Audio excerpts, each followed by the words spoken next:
Mesdames et messieurs, merci de nous suivre. Bienvenue dans Afrique Midi. Les titres. Opération Serval, une centaine de soldats français ont été retirés du Mali. Il s'agit des premières unités à quitter le pays depuis l'annonce par François Hollande d'un désengagement progressif à partir d'avril. La francophonie suspend la Centrafrique dès ses instances. Déclaration faite hier par l'OIF. Une suspension conforme aux dispositions du chapitre 5 de la déclaration de Bamako qui condamne toute prise de pouvoir par les armes dans les pays membres. Et nous ouvrons ce journal avec le Kenya. Le nouveau président élu Uhuru Kenyatta a prêté serment en tant que 4e président du Kenya. Il a été investi ce matin lors d'une cérémonie dans un stade à une quinzaine de kilomètres de Nairobi. Les premières unités de l'armée française, soit une centaine d'hommes, ont été retirés du Mali et sont arrivés hier lundi à Paphos, à Chypre. Ce retrait intervient 3 mois après le début de l'opération Serval, le 11 janvier dernier, visant à recouvrer l'intégrité territoriale du Mali. Je le disais dans les titres, l'Organisation internationale de la francophonie a suspendu lundi la République centrafricaine de ses instances pour dénoncer le coup d'État de la Séléka, le compte rendu avec Kolsia Ngarsou. Cette suspension de la Centrafrique des instances de la francophonie est conforme aux dispositions du chapitre 5 de la déclaration de Bamako qui condamne toute prise de pouvoir par les armes dans les pays membres. L'organisation francophone appelle les nouvelles autorités centrafricaines à appliquer les décisions de l'Afrique centrale en vue d'une transition politique. L'ancien ministre belge des Affaires étrangères Louis Michel, envoyé spécial de l'OIF, souligne qu'il s'agissait d'une suspension temporaire conditionnée à l'évolution de la situation à Bangui. On va expliquer évidemment au pouvoir en place pourquoi la déclaration de Bamako laisse vraiment peu de place à une solution souple. C'est évident que coup d'État signifie suspension. Cette décision sera examinée par le Conseil de l'OIF lors de sa prochaine session fixée au 28 juin. Ce n'est pas la première fois que la francophonie suspend un pays membre de ses instances pour des dérives démocratiques. En 2012, c'était le Mali, au lendemain du renversement du régime du président Amadou Toumani Touré par une junte militaire.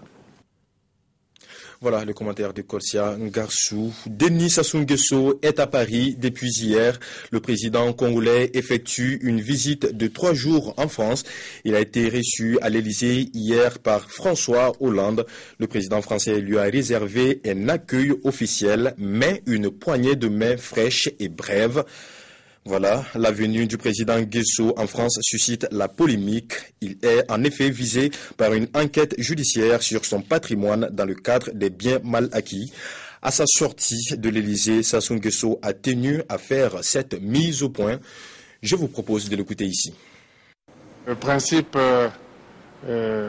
auquel nous avons tous souscrit au plan international est celui de la non-ingérence dans les affaires intérieures des autres pays, que ce principe soit respecté et pour que la justice en France ne se sente pas le droit de traiter des questions qui intéressent les problèmes intérieurs aux autres États. La communauté internationale au chevet du Darfour, au Soudan, les pays donateurs ont promis une aide de 3,6 milliards de dollars pour financer le développement du Darfour, une région de l'ouest du Soudan dévastée par la guerre civile. Outre le Qatar, parrain du processus de paix, fournira la plus forte contribution. Doha a promis 500 millions de dollars. La Libye, nouvelle plate tournante du trafic de drogue. Les trafiquants y prolifèrent depuis la chute du régime Kadhafi et la police paraît bien mal équipée pour lutter contre un fléau né du vide sécuritaire. Dans cette chaloupe arraisonnée fin février par les gardes-côtes libyens, 30 tonnes de cannabis en provenance du Maroc, une quantité record du jamais vu en Libye. Depuis la Révolution, les trafiquants profitent du vide sécuritaire existant dans le pays. La drogue afflue par mer et par voie terrestre. La situation est telle qu'à Tripoli, la délégation européenne s'inquiète. C'est un défi pour l'Europe et c'est un défi pour toute la région. Il est devenu plus facile de faire passer la drogue d'Amérique du Sud en Europe en passant en Afrique par la Libye. Les Européens doivent s'attaquer à ce problème. La drogue de synthèse afflue également. Plusieurs dizaines de millions de ces comprimés ont été saisis depuis 2011, 10 fois plus que durant toute la décennie qui a précédé. Dans ce pays où tout le monde est armé, la nouvelle brigade de lutte contre les stupéfiants est dépassée. Des snipers nous tirent dessus, les trafiquants nous attaquent aux lance-roquettes, à la grenade, et même avec des batteries anti-aériennes. Nous sommes prêts au sacrifice. Lors de chacune de nos missions, nous attendons les balles et la mort. Un homme de son équipe vient d'ailleurs d'être assassiné, le corps sauvagement supplicié. La lutte contre les trafiquants est totalement inégale. Pour que la Libye ne soit plus un pays de transit, il faut une solidarité régionale et internationale. L'Union européenne a déjà répondu présent. Elle soutient notamment la formation de la nouvelle police libyenne. Surprise, le formateur est suisse. Jusqu'en 2002, Pierre Epli était le commandant de la police vaudoise. Alors, verdict? La police me paraît être relativement mal équipée, n'avoir pas une politique encore très claire, mais on est qu'au début du processus. Il faudra du temps pour que la Libye dispose d'une police nationale. Dans l'actualité, ces inondations meurtrières à Luanda, la capitale de l'Angola, a été une nouvelle fois victime de fortes pluies durant le week-end. Certaines habitations n'ont pas résisté. Un premier bilan fait état d'une douzaine de morts et disparus. Les rues de Luanda submergées, les voitures emportées par les flots, de fortes pluies se sont abattues ce samedi sur la ville, provoquant des inondations impressionnantes. Certaines maisons se sont littéralement écroulées, emportées par les eaux. Leurs habitants n'ont pas survécu. Au moins 9 personnes sont mortes et 4 ont disparu. Tout a été très vite. Quand il a commencé à pleuvoir, j'ai eu très peu de temps pour bouger quelques affaires. Et je n'ai pas eu le temps de mettre les sacs sur le lit. Geste désespéré, les habitants tentent de vider l'eau de leur maison. Maintenant, la seule chose à faire est de récupérer ce qui n'a pas été trop endommagé. Des centaines de maisons ont été inondées, des glissements de terrain ont rendu impraticables de nombreuses routes. Les inondations en Angola sont récurrentes, provoquant d'importants dégâts matériels et de nombreux décès. Les eaux qui vont maintenant stagner font craindre des épidémies. Je vous invite à découvrir à présent l'une des difficultés auxquelles se trouvent confrontées les populations de Sapli, un village situé en Côte d'Ivoire. Il s'agit de l'approvisionnement en eau de ces villageois. Une file d'attente pour avoir une seule bassine d'eau potable. Nous sommes à Sapli, village à une trentaine de kilomètres de Bandoukou. Les femmes de ce village, dans cette quête d'eau, en viennent quelquefois au mai, avant de repartir à la maison pour certaines avec une cuvette d'eau, et même rien pour d'autres. Un calvaire devenu quotidien pour les femmes de Sapli. Pour trouver l'eau ici, on a trop de problèmes. Des fois, on arrive 1h du matin, il faut que celle qui arrive 1h du matin, elle doit puiser à 8h. On est beaucoup, mais c'est une seule pompe qui est dans notre village là. Donc on souffre. Si on n'a pas faire, on ne peut pas avoir une cuvette pour aller à la maison.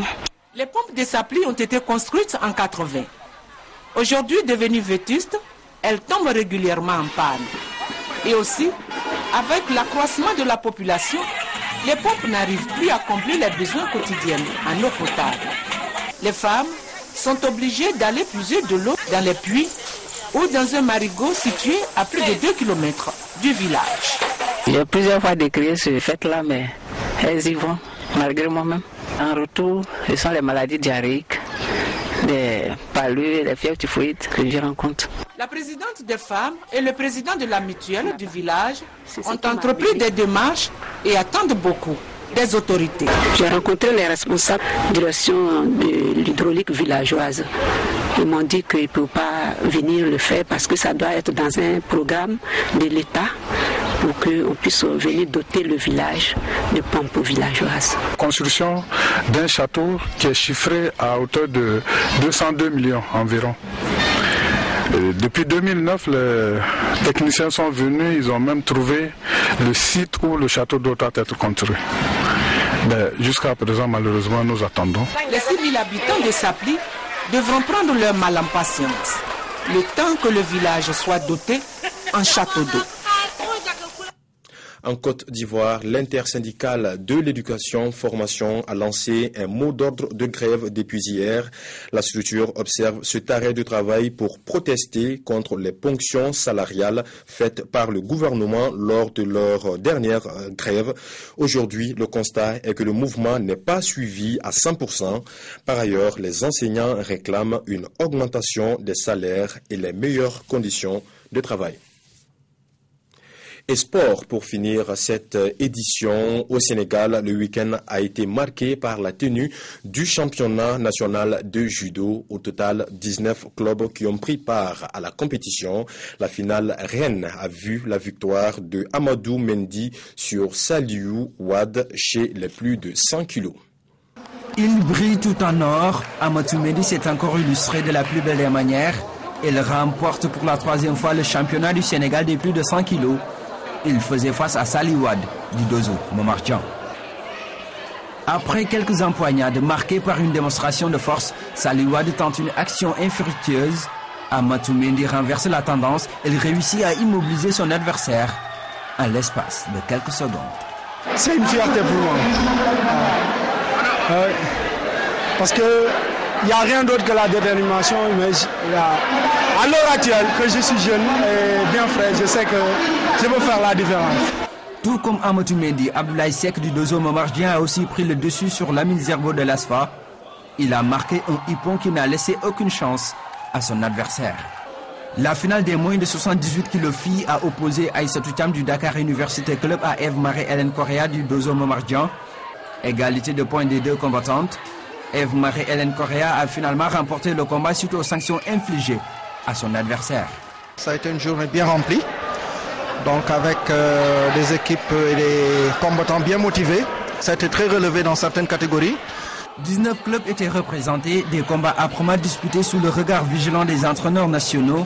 Il fallait être patient pour assister aux 10 tours d'horloge, malgré les signes de fatigue. Un bon test pour les présélectionnés en équipe nationale, en vue du rendez-vous continental prévu à Maputo du 19 au 21 avril 2013. Voilà qui referme cette édition. Merci de l'avoir suivi. L'information continue sur www.africabtelevision.com. À bientôt.